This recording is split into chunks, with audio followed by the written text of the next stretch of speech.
नमस्कार दोस्तों, मेरा नाम अर्पित कुमार इलाहाबादिया है। अर्पित इंस्पायरिंग वर्ड में आप सब लोगों का स्वागत है। तो आज हम लोग कुछ इम्पॉर्टेंट मोटिवेशन से रिलेटेड जो मैं आप लोगों को हमारी साइकोलॉजी की सीरीज में मैं आज आप लोगों को इम्पॉर्टेंट थ्योरियों के बारे में बात करूंगा कि इवैल्यूएशन जो हमारा इमोशन है वो किस तरीके से कौन कौन सी थ्योरियाँ उस पर रिस्पॉन्सिबल है। मैंने जैसे आपको ऑलरेडी कुछ थ्योरियाँ बता चुका हूँ, जिसमें मैंने आपको कैनाड बार्ड की थ्योरी के बारे में बताया था, जेम्स लिंग की थ्योरी की वो किस तरीके से साइकोलॉजिकल चेंज पर बेस्ड है, और किस प्रकार से मैंने आपको बताया था कि कैनन बार्ड की थ्योरी जो पूरी तरीके से हमारे नर्व सिस्टम, हमारे बिहेवियरलिज्म चेंज पे बेस्ड है, और किस तरीके से हमारे नर्व सिस्टम को इम्पैक्ट डालती है, कैसे वो इंफॉर्मेशन को कन्वे करती है सेरिब्रल कॉर्टेक्स तक, जिसके मसल से नर्व मसल जो हैं उसमें साइकोलॉजिकल अराउजल होता है और हम इंडिविजुअल किसी भी एक्शन को लेते हैं। मैंने इमोशन के कई सारे आप लोगों को चीज़ें बताई थी, उसमें मैंने प्लूटनिक के 8 इमोशन के बारे में बताया था, इजार्ड के 10 इमोशन के बारे में बताया था, कॉग्निटिव बेसिस किस प्रकार से इमोशन का रोल क्या है, कल्चर के एक्सीलेंस में कैसे ये इन्वॉल्व होते हैं, तो इनके बारे में हम बात कर चुके थे। नीड क्या थी कि रिडक्शन को रिड्यूस करता था, इमोशन पॉजिटिव हो तो अवेयरनेस बढ़ती थी, मोटिवेशन का फैक्टर कैसे था, कॉग्निटिव इंस्पायरेशन को किस तरीके से यूज करता था, कैसे गुड रिलेशनशिप में मदद करता था, कैसे अच्छी इम्पैथी और रिलेशनशिप डेवलप करता था, कैसे कम्युनिटी की सर्विस में मददगार था। तो इमोशन के कंट्रीब्यूशन मैंने आप लोगों को ऑलरेडी बताया था कि psychologically, medical field, history, economy, sociology, हर फील्ड में इनके हैं। तो आज हम इसी का डिटेल वर्जन के बारे में पढ़ेंगे। तो आशा करता हूँ कि आप लोगों को ये लेक्चर पसंद आएगा। अगर पसंद आए तो अर्पित इंस्पायरिंग वर्ड को ज़्यादा से ज़्यादा लोगों तक लाइक, सब्सक्राइब और शेयर करते रहें, जिससे मैक्सिमम से मैक्सिमम लोगों तक ये चीज़ें पहुँचती रहें और वो भी थोड़ा इस तरीके की चीज़ों को या साइकोलॉजिकली जो लोग इच्छुक हैं वो इन चीज़ों को जान पाए। तो आज हम अपने इसी लेक्चर को आगे बढ़ाते हुए मैं कुछ अब फिलोसफरों की बात करता हूँ, जैसे कि जॉक पैनसेफ है। जॉक पैनसेफ कहते हैं कि जो ये इमोशन है वो पूरी तरीके से बायोलॉजिकली इनहेरिटेड है, मतलब ये हमको जन्म से ही, हमारे इनहेरिटेंस से ही हमको मिले हैं। जो हमारी ऑफ स्प्रिंग है या हमारी कह सकते हैं जीन्स हैं, उनमें ये चीज़ें पहले से ही पूरी तरीके से इम्ब्राइब्ड है, इनग्रेन्ड है। तो इसी को वो कहता है कि ये कोर सेल्फ है। वो कहता है कि जब इंसान कुछ सीख करता है तो उसको कुछ एक्सपेक्टेशन होती है, कुछ एक्सपेक्टेंसी की वो उम्मीद करता है। जैसे वो फियर में होता है उसको समझ में आ जाता है एंजाइटी की समस्या आने लगती है, जैसे वो गुस्से में होता है उसको एंगर आने लगता है, जैसे वो लस्ट में होता है उसको सेक्सुअल एक्साइटमेंट शुरू हो जाती है उसकी बॉडी में, जैसे वो केयर के उसमें मूड में होता है तो नर्चर करने का उसका दिमाग यूज करने लगता है, पैनिक में होता है तो उसके जो न्यूरॉन सेल हैं, बायोलॉजिकल सिस्टम है, उस सैडनेस का सिग्नल देने लगता है। वैसे अगर वो खेलने के उस पर होता है तो सोशल जॉय करता है, मौज मस्ती करता है, फन करता है। तो ये कुछ कॉन्सेप्ट के अपने व्यू हैं समझने की चीज़ें। अब हम लोग चलते हैं किटनर के 27 इमोशन की, किस प्रकार से इमोशन कितने वैरायटी के हो सकते हैं और एक इंसान इमोशन को किस तरीके से एक्सपीरियंस करता है। तो किटनर ने बड़े ही अच्छे कुछ इम्पॉर्टेंट फ्रेज दिए हैं जिनके ज़रिए हम ये पता लगा सकते हैं कि इमोशन किस तरीके से, कौन कौन से इमोशन हो सकते हैं। तो पहला तो उन्होंने बताया कि एस्थेटिक हो सकता है इमोशन, फिर दूसरा हो सकता है कि एडोरेशन का हो सकता है कि कोई आपको अप्रिसिएट करे, उसका भी इमोशन हो सकता है। एम्यूजमेंट मतलब मौज मस्ती का हो सकता है। एंगर, आप गुस्सा हो सकते हैं, उसके लिए भी इमोशन हो सकता है। तो ये कुछ चीज़ें, एंजाइटी है उसके लिए हो सकता है। तो ये सारी चीज़ें जिनके बारे में, ऑकवर्डनेस है तो उसके बारे में भी इमोशन काम करता है। बोर्डम की सिचुएशन है तो उसमें भी इमोशन हो सकते हैं, या कन्फ्यूजन स्टेट में है तो उसमें भी इमोशन हो सकते हैं। क्राइविंग की समस्या है तो उसमें भी इमोशन का एक रूप देखने को मिल जाता है। डिस्गस्ट है आप तो भी इमोशन का एक रूप देखने को मिल जाता है। इम्पैथेटिक है तो आपको इमोशन झलक जाते हैं। पेन में है तो इमोशन झलक जाते हैं, या आप कोई एडवांसमेंट में है तो उसमें भी इमोशन दिख जाते हैं। कोई एक्साइटमेंट है उसमें भी इमोशन दिख जाता है, कोई फियर है उसमें भी दिख जाता है, कोई हरर है उसमें भी इमोशन दिख जाता है। बस अंतर ये होता है कि कहीं पॉजिटिव दिखते हैं, कहीं निगेटिव दिखते हैं। जॉय जॉय में पॉजिटिव एक्सपीरियंस फील होता है। नॉस्टैल्जिया को वो बोलता है कि ये भी एक अच्छा है। रिलीफ है, रोमांस है, सैडनेस है, सेटिस्फैक्शन है, सेक्सुअल डिजायर है, सरप्राइज है। ये कुछ 27 वैरायटी के इमोशन है जो किटनर आइडेंटिफाई करता है कि एक इंसान अपने जीवन काल में इन इमोशनों से ज़रूर गुजरता है। तो आशा करता हूँ कि आप लोगों को ये समझ में आई होगी। अब हम चलते हैं एकमैन की थ्योरी, जो इमोशन के बारे में बताती है कि इमोशन का जो बेसिक इमोशन का सिस्टम है वो कई सारी चीज़ों पे बेस्ड है। पहले तो बताता है कि हैप्पी में कौन कौन से इमोशन हो सकते हैं, जैसे आप अच्छा फील करते हैं, आप सेटिस्फाइड होते हैं, आप सकारात्मक सोच के साथ बढ़ते हैं, आप प्लीज करते हैं किसी चीज़ को। जैसे आप एक्साइटेड होते हैं किसी चीज़ को लेकर तो आपके अंदर इनर्जेटिक माहौल आ जाता है। आप इराउज होते हैं किसी चीज़ को लेकर, बाउंसी या नर्वसनेस जो होता है वो आपके अंदर दिखने लगता है। जैसे आप टेंडर के सिचुएशन में आते हैं तो आपका माइंड इंटीमेट को सोचता है, किसी को प्यार करने को, सोशल बॉन्ड बनाने को। आप वार्म फील करते हैं, आप टच फील करते हैं, आप काइंड होते हैं, आप सॉफ्ट होते हैं। तो ये भी सारी चीज़ें होती हैं। लेकिन जब आप सैड होते हैं तो आप काफ़ी डाउन होते हैं, आपका चेहरा बिल्कुल उतरा होता है, आप ग्रीव्ड होते हैं, डिप्रेशन में होते हैं, इवन हार्ट ब्रोकन जैसी समस्याओं से आप गुजर रहे होते हैं। एंग्री होते हैं तो आप चिड़चिड़े हो जाते हैं, अपसेट हो जाते हैं, आपका जो माइंड है पूरी तरीके से मैड हो जाता है, आप फ्यूरियस हो जाते हैं। तो ये जो इमोशन है ये पूरी तरीके से एकमैन की थ्योरी पे बेस्ड है। और स्केयर्ड में आप टेंशन में आ जाते हैं, तो नर्वस जो हो जाते हैं, एंजाइटी फील करते हैं, पैनिक आपको लगने लगता है, टेरिफाइड हो जाते हैं। तो ये कुछ एकमैन के इमोशनल रिस्पॉन्स है कि जब आदमी अलग अलग कैटेगरी में उन्होंने रखा कि जब आदमी हैप्पी होता है तो क्या इमोशन के रिस्पॉन्स करता है, जब एक्साइटेड होता है तो क्या रिस्पॉन्स करता है, जब वो टेंडर सिचुएशन में होता है तो क्या रिस्पॉन्स करता है, जब वो सैड फेज में होता है तो क्या रिस्पॉन्स करता है, जब वो स्केयर्ड होता है तो क्या रिस्पॉन्स करता है। स्टोइक थ्योरी कहती है कि इमोशन दो प्रकार से काम करते हैं, जिसमें आपको खुशी मिलती है उसमें आप उसको गुड इमोशन बोलते हैं, जिसमें आपको जॉय कासन, और बैड में आप परेशान होते हैं, सैड होते हैं, डिप्रेस होते हैं, एंजाइटी में होते हैं, नर्वस होते हैं। लेकिन जो बहुत बड़े फिलोसफर एरिस्टोटल है वो इमोशनल के जो डायमेंशन है उसको वर्चू की नज़र से देखते हैं। वो कहते हैं कि इमोशन एक प्रकार का पैसन है जो आपके अंदर से आता है, जो आपके इनर कॉन्शियस से आता है। ये एक इंटरनल कोर सेल्फ है, जैसा कि मैंने अभी आप लोगों को कोर सेल्फ के बारे में जॉब पेंसिप का व्यू बताया कि बायोलॉजिकली इनहेरिटेड है। तो कहीं ना कहीं एरिस्टोटल का भी ऐसा मानना है कि जो हम पैसन होता है वो हमको उस चीज़ को एक्शन करने के लिए, हमारे थॉट्स को करने के लिए करता है। और ये पैसन हमारे इनर कॉन्शियस से आता है, हमारी कॉग्निटिव बिहेवियर से आता है, हमारे बिहेवियरल चेंज की वजह से आता है। और ये बिहेवियरल चेंज हमारे बायोलॉजिकल चेंज की वजह से संभव हो पाते हैं। तो ऐसा मानना है एरिस्टोटल का। तो आशा करता हूँ कि आप लोगों को समझ में आया होगा। चाइनीज एंटिक्यू में भी पुराने समय में इमोशन को बताया गया था कि कहीं ना कहीं डैमेज कर देते हैं वाइटल ऑर्गन्स को, क्योंकि इससे आदमी काफ़ी डिप्रेशन, एंजाइटी, सैडनेस का सिचुएशन हो जाता है, जिससे उसको बहुत सारी दिक्कतों का सामना करना पड़ता है। और ह्यूमर्स भी हैं जो पूरी तरीके से इमोशन को स्टडी करते हैं। वो बताते हैं कि इसमें हेल्थ है, बिहेवियर का कई सारी चीज़ें हैं जो इसमें इम्पॉर्टेंट रोल प्ले करती हैं। तो जो मॉडर्न व्यू है आज के समय में जिसमें हम स्टडी करते हैं उसमें कई सारे फिलोसफर हैं जिन्होंने इमोशन पे अलग अलग प्रकार के अपने व्यू रखे, चाहे वो डिकॉर्ट हों, चाहे वो मैकिवेली हों, चाहे वो स्पिनोजा हों, चाहे थॉमस हॉब्स हों, चाहे डेविड ह्यूम्स हो। ये सब बड़े फिलासफर, वेस्टर्न फिलासफर हैं।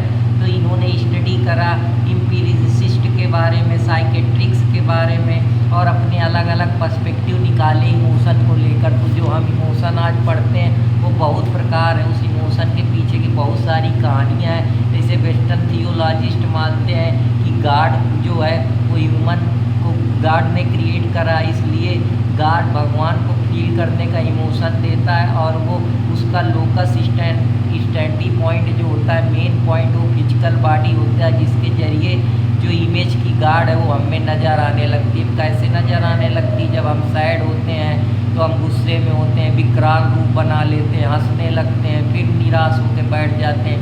कभी कभी ऐसा करने लगते हैं कि हमको लगता है कि हमारे ऊपर, जैसे आजकल के लोग कहते हैं इसको देवी आ गया, तो उस दैवी शक्तियाँ नहीं आती, पर उसमें एक स्वरूप जरूर झलकने लगता है। ईश्वर का ऐसा मानना है वेस्टर्न थियोलॉजिस्ट का। तो आशा करता हूँ कि आप लोगों को सारी चीज़ें भी समझ में आएगी। अब हम लोग चलते हैं अपने इवोल्यूशनरी थ्योरी की तरफ। जो इवोल्यूशनरी थ्योरी है वो चार्ल्स डार्विन की थ्योरी है। ये कहती है कि जो इमोशन है वो हमारे इवैल्यूएशन से ही, जब से हम पैदा होते हैं तभी से हमको मिल जाते हैं। उनकी एक किताब है बुक एक्सप्रेशन ऑफ इमोशन, इसमें वो बताते हैं कि मैन और एनिमल्स में भी इमोशन पाए जाते हैं, जिसको वो कहता है कि इनहेरिटेंस के जरिए आते हैं। जो आपकी जीन्स है, जो आपके फादर और मदर के स्पर्म है, उसमें बहुत सारे ऐसे क्रोमोजोम है जो इस तरीके के जो आपके आनुवंशिकी गुण है वो उसमें पहुंच जाते हैं जीन के जरिए। जो डीएनए सिस्टम है, ये सारी जो चीज़ें हैं हमारे बॉडी में, जो ट्रांसमिशन होता है जीन्स का, वो इसी जरिए होता है। तो ये सारी चीज़ें उसके लिए रिस्पॉन्सिबल हैं। तो ये कहता है कि ये इनहेरिटेंस इवन ज़रूरी नहीं कि हमारे कल्चर मानव में, ये इवन जानवरों में भी संभव है। उसने ऐसी स्टडियाँ करी जिसमें वो पाया कि कुछ जानवर भी सेम तरीके का इमोशन फॉलो करते हैं, जिसको क्रॉस कल्चर यूनिवर्सलिटी का नाम देता है। तो चार्ल्स डार्विन की भी फिलॉसफी बहुत ज़्यादा यहाँ पे इम्पॉर्टेंट रोल प्ले करती है। सोमांटिक थ्योरी बताती है कि बॉडी के जरिए हम अपना रिस्पॉन्स करते हैं कि हम कैसा फील कर रहे हैं, और उसके जरिए हमको इमोशन का रिस्पॉन्स नज़र आता है। जैसे हमको कॉग्निटिव इंटरप्रिटेशन तुरंत हमारे माइंड में पहुंच जाता है कि हाँ हमारी बॉडी को अब ये डिजायर है, ये नीड है, जिसके जरिए वैसे इमोशन जागृत होने लगते हैं। तो विलियम जेम्स ने 1880 में इसके बारे में काफ़ी रिसर्च करने के बाद पाया कि जो सोमांटिक थ्योरी है वो बॉडी बिहेवियरल के बारे में बात करती है कि जैसा हमारी बॉडी रिस्पॉन्स करती है वैसा ही हमारा माइंड कॉग्निटिव तरीके से इंटरप्रिटेशन करता है, वैसे इमोशन हमारे अंदर आते हैं। तो दूसरी जो फिलॉसफी है वो कॉग्निटिव थ्योरी की है। कॉग्निटिव थ्योरी कहती है कि कैसे एक इंडिविजुअल किसी भी इमोशन को इंटरप्रेट करता है, समझता है, आइडेंटिफाई करता है उस सिचुएशन को, उसका क्या रिएक्शन होता है, कैसे उस रिएक्शन को कंट्रोल करता है या उस चीज़ पे डिफेंस करता है या उसमें रम जाता है। उस आधार पे ये कहता है ये कोई ऑटोमेटिक रिएक्शन नहीं आते हैं, ये आपके इंटरप्ले कॉग्निटिव इंटरप्रिटेशन का पार्ट है कि आपका माइंड जो है, जो आपकी कॉग्निटिव रिस्पॉन्स थ्योरी है, जो आपका कॉग्निटिव प्रोफ्रंटल कॉर्टेक्स है या आपका थैलेमस है, हिपोथैलेमस है या आपका अमीगडाला है, ब्रेन का एक सिग्नल पार्ट, वो किस तरीके से उन चीज़ों को इंटरप्रेट करता है, कैसे आपकी बॉडी के जो केमिकल सब्सटेंस हैं, हार्मोनल चेंज है, वो भी इसमें इम्पॉर्टेंट रोल प्ले करते हैं। तो आशा करता हूँ कि आप लोगों को ये सारी चीज़ें पसंद आई होगी। तो अब हम चलते हैं लेजारस की थ्योरी। लेजारस की थ्योरी ये बताती है कि जो कॉग्निटिव अप्रेजल है वो एक तरीके से ये बताता है कि हम अपने माइंड को किस तरीके से किसी कैसे इवेंट में हम किस तरीके से एसेस करते हैं। जैसे मान लिया हम कहीं गए कोई इवेंट में, अब वहाँ बहुत धूम धड़ाका गाना बज रहा है तो हमको भी नाचने का मन करेगा, तो हमारा इमोशन वहाँ खुशी का होगा।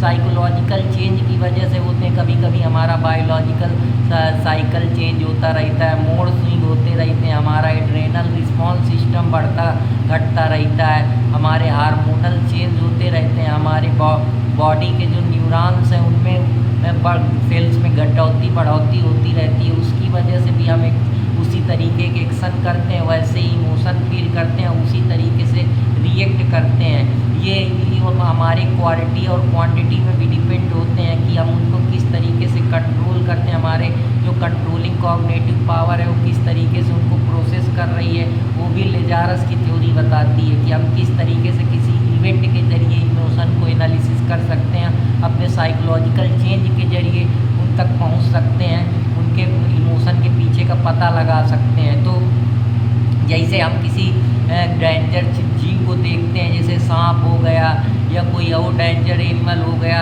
नेवला हो गया, जिसको देख के हमारे दिमाग में तुरंत, हमारे साइकोलॉजिकल कॉग्निटिव माइंड में तुरंत ये बात पहुंचती है कि यहाँ पे डेंजर है और हमारा हार्ट बीट बढ़ने लगता है, हमारी ब्रेन जो होती है वो एक्यूरेट हो जाती जाती है और हम वहाँ से भाग लेते हैं। तो इस तरीके से ये साइकोलॉजिकल चेंज का कारण हमारा कॉग्निटिव माइंड, जो साइकोलॉजिकल न्यूरॉन्स सेल्स हैं वो भी इसमें इम्पॉर्टेंट रोल प्ले करते हैं। जॉर्ज मंडल की टू प्रोसेस थ्योरी भी इस चीज़ पे बात करती है।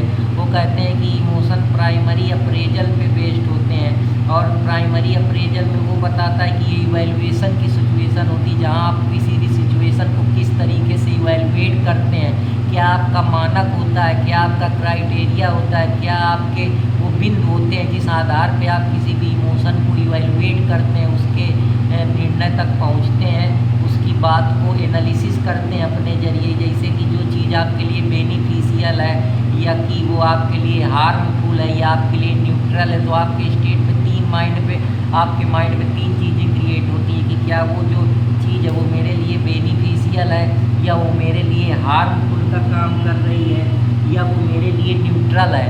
तो ये सारी चीज़ें भी उस चीज़ के लिए रिस्पॉन्सिबल होती हैं।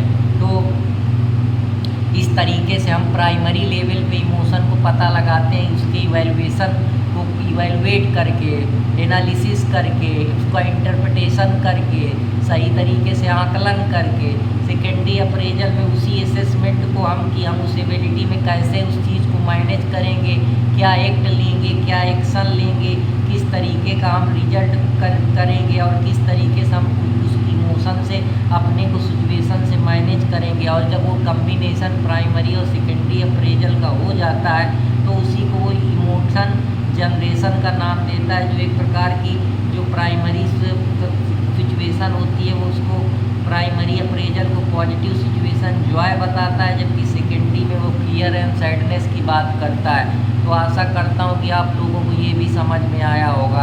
अब हम लोग चलते हैं लॉ ऑफ इमोशन की तरफ। तो जो लॉ ऑफ इमोशन है वो निको पदेरिया एक बहुत बड़े साइकोलॉजिस्ट है, इन्होंने बताया कि कैसे हमारे इमोशन है वो जो फंक्शन करते हैं, कैसे ये हमको एक्सपीरियंस होते हैं, कैसे हम इनको एक्सपीरियंस करते हैं। तो उसने इनको 3-4 तरीके से अपना लॉ को रखा। पहले तो उसने बताया कि आप लॉ ऑफ सिचुएशन का बेसमेंट, कि किस सिचुएशन में आप किस तरीके का रिस्पॉन्स देते हैं, कौन से इवेंट पे आप किस चीज़ को किस तरीके से परसीव करते हैं, उस परसीव के जरिए आप उस सिचुएशन पे अपने आप को किस तरीके से इमोशनली कनेक्ट करते हैं। तो पहला तो लॉ ऑफ सिचुएशनल मीनिंग की बात करता है। दूसरा लॉ ऑफ कंसर्न, कि मान लीजिए जो सिचुएशन है उस पर आपका सिग्नल क्या है, आपका रिएक्शन क्या है, वो कई सारे फैक्टर पे डिपेंड होता है कि आपका गोल क्या है, आपका इम्पैक्ट कितना डालना चाहते हैं, आपकी नीड क्या है, आपका मोटिवेशन क्या है उसके पीछे। तो लॉ ऑफ कंसर्न दूसरी बात करता है। तीसरा लॉ ऑफ अप्रेजल,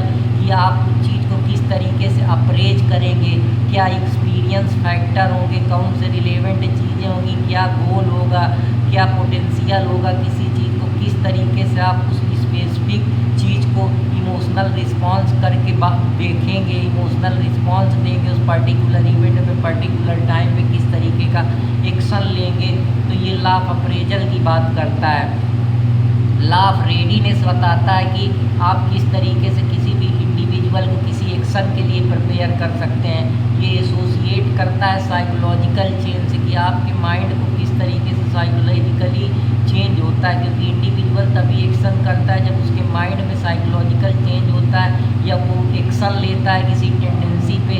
इससे वजह से इंडिविजुअल उस चीज़ के लिए रेडी होता है रिस्पॉन्स करने के लिए, और उस रिस्पॉन्स से उसको कई सारी चीज़ों का इमोशन जाहिर होता है या वो फील करता है। जिसको लॉ ऑफ कंसर्न एक्सपेक्टेंसी बताता है अगला, जिसमें ये कहता है कि what is happening now what occur in future. वो ये कहता है कि जो अभी हैपन हो रहा है या क्या फ्यूचर में होगा, उस समय भी आदमी अलग प्रकार से अपनी कॉन्सिक्वेंसेज और सिचुएशन के आधार पे इमोशन को फील करता है कि उसके गोल क्या है, उसकी वैल्यू क्या है, उसके परसेप्शन क्या है, उसका बिलीव क्या है, उसका मोटिवेशन क्या है किसी चीज़ को लेकर। तो ये सारी चीज़ उनके लिए रिस्पॉन्सिबल होती हैं। तो अब हम इमोशनल एट्रीब्यूशन थ्योरी की तरफ चलते हैं, जो जेसी प्रिंस फर्स्ट के द्वारा दी गई है। ये थ्योरी फिलोसफर और साइंटिस्ट जेसी प्रिंस के द्वारा दी गई है। ये थ्योरी बताती है कि किस प्रकार से पीपल को रिकॉग्नाइज करा जाता है, उनके इमोशन को अंडरस्टैंड करा जाता है, क्या चीज़ें ऑब्जर्व करी जाती हैं, कौन कौन से जैसे फेशियल एक्सप्रेशन के जरिए, बॉडी लैंग्वेज के जरिए, उनकी सिचुएशन में आप बहुत हंस रहे हैं तो मतलब आप खुश हैं, बॉडी लैंग्वेज में आप बहुत सैड बैठे हैं या बहुत ऐसे ऐसे कर रहे हैं, किसी को धक्का दे रहे हैं तो आप मौज की सिचुएशन में वोकल टोन में अगर आप बहुत धीरे बोल रहे हैं तो आप किसी चीज़ को लेकर बहुत ज़्यादा एक्साइटेड हैं, ये सारी चीज़ें होती हैं। तो बेसिक इमोशन जो होते हैं, बेसिक इमोशन भी एक थ्योरी होती है जिसमें ये होते हैं कि ये यूनिवर्सल इमोशन है, ये बायोलॉजिकल इमोशन है, ये ऑटोमेटिकली आते हैं, इनमें किसी चीज़ का कोई रोल नहीं है, ये बायोलॉजिकली इनहेरिटेड होते हैं। तो ऐसा इस थ्योरी का मानना है। सोशल कल्चर इन्फ्लुएंस की जिस हम समाज में रहते हैं उसकी वजह से इमोशन हमको जाहिर होते हैं कि हम समाज में किस चीज़ को कैसे देखते हैं, किस तरीके से परसीव करते हैं, कैसे हम उसको इंटरप्रेट करते हैं। तो ये सारी चीज़ें उस कंसेप्ट में है जिसको हम सोशल कल्चर इन्फ्लुएंस का नाम देते हैं। मोरल इवैल्यूएशन की लोग हमारे बारे में क्या जज करते हैं, किस चीज़ को मोरल मानते हैं। मोरल इवैल्यूएशन का मतलब जो चीज़ सही है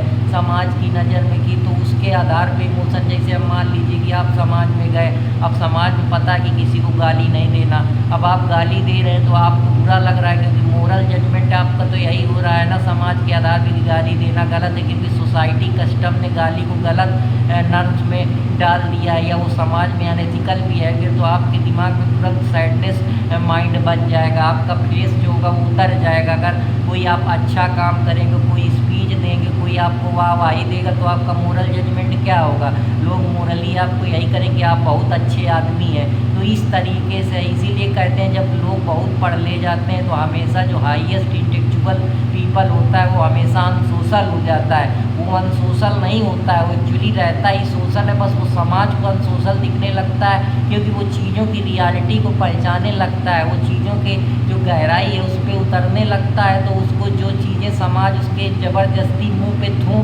थोप देता है, उसको मनवा लेता है, वो उससे मानने से मना कर देता है, उसको वो सारी चीज़ें बेहूदी लगती हैं, ख़राब लगती हैं क्योंकि वो गहराई तक जा चुका है जहाँ इंसान बहुत सारे लोग नहीं पहुँच पाते। तो वो इस वजह से समाज से विपरीत चलने लगता है, इसीलिए वो समाज में सोशल एंटी एलिमेंट घोषित हो जाता है। हालांकि वो लोग बहुत इंटेलेक्चुअल होते हैं, वैसे लोगों का सम्मान करना चाहिए, उनकी थिंकिंग को सराहना चाहिए, वो कोई गलत चीज़ नहीं है क्योंकि वहाँ तक पहुँचने के लिए बहुत जिगरा और खोपड़ा चाहिए होता है, वो सब लोगों के पास नहीं होता है। साइकोलॉजिस्ट बहुत बुद्धिमान लोग होते हैं, किसी भी इंडिविजुअल क्या सोच रहा है, क्या जान रहा है, जो हिप्नोटाइज वगैरह होते हैं, किसी भी आदमी को शांत खड़ा रहा है उसके बारे में क्या सोचा है, वो इसी तरीके से उनके अंदाज़ा लगाया जाता है क्योंकि इसमें बहुत ज़्यादा अटेंशन और किसी भी आदमी के behaviour, face expression, body style, उसकी पूरी टोनल क्वालिटी, बॉडी का एक्सपोजर, स्ट्रक्चर, हर चीज़ मायने रखती है।